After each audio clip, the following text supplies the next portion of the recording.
as we know, 90% grocery in America are made in China. So, and they have the concentration camps. They have the slave laborers work work 20 hours per day in China. And many people, because of this, got so sad. So it's very sad. So. Well, you know, it's all about demand, and demand drives, and the communist government over there knows that. They know that as long as they've got the demand, they can continue to enslave the folks. So you break the demand, they don't have the power. And the problem with the leadership in our country is they talk out of one side of their mouth saying that they're for the people, they're for democracy, they're for freedom, but they don't do anything to back that up.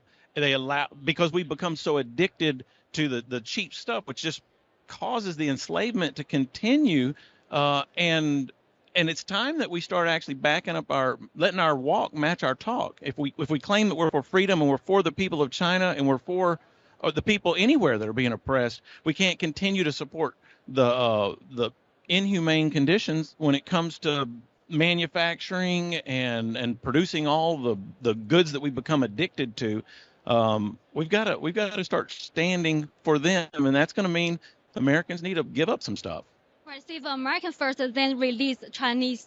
Yes, definitely. We want to be able to support our beautiful Chinese people and those all around the world that have been oppressed by these regimes. We want to be able to give freedom, and the only way to be able to do that is definitely to start teaching our children to critically think, to think outside of the box, to question and ask why. Don't just follow what the media says. You know, media says for me to do this, and media tells me to do that. Like it's almost like it's our God and our ideology and almost like our religion. And I've seen so many families just split apart because these agendas have been so taught to our children, and we're considered bigots and we're hated upon because we think outside of the box.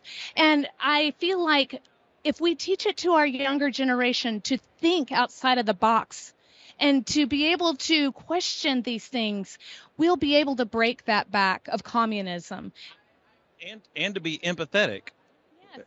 We have lost empathy in this day and age where you can say, well, what did it feel like when I was having my freedoms and liberties taken from me during the whole COVID fiasco? What did it feel like when somebody else treats me harshly, or I feel used or marginalized or oppressed?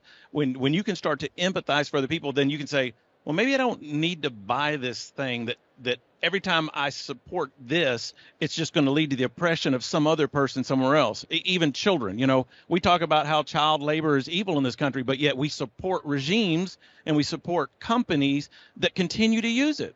And some of those are even American companies because they just care about the bottom line. So we've got to educate the people, make folks more aware of what's really at stake, that it isn't just as simple as, well, I went to Best Buy and I bought a new phone, or I bought a new widget, or whatever it is, that somebody had to make this. And what were the conditions of the people that were making this? And if we really say we believe in something, then our actions should back that up.